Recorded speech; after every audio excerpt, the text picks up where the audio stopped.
পারেন তাহলে খুব দ্রুত করতে পারবেন।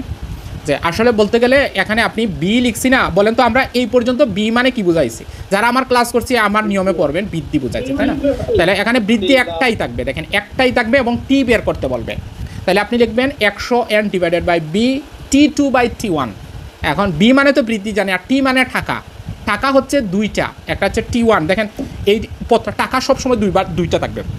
এখানে তো টাকাই লিখছে, তার মানে 1 টাকা, এটা হচ্ছে T1, আর এখানে যেটা আছে এটা হচ্ছে T2।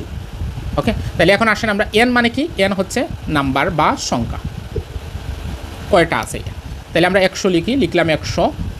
এন কয়টা আছে? ফার্স্টটা একটাই থাকবে, এখানে লিখলাম 5। আর এখানে হচ্ছে বি কত বলেন? 125। আর T1ও 1 টাকা, এটাও 1 টাকা। তাহলে 1 টাকা চাইলে লিখেন, না চাইলে নাই। সবসময় যে 1 টাকা থাকবে তা কিন্তু না, না হয়তো আমি দিতাম না T1। তাহলে এখন আপনি কাটেন, দেখুন কত হয়। এটা দিয়ে এটা কাটলে হচ্ছে 25, আর এটা দিয়ে এটা কাটলে হচ্ছে 4। কয়েক সেকেন্ডে উত্তর হয়ে গেল না? দেখেন। জি স্যার।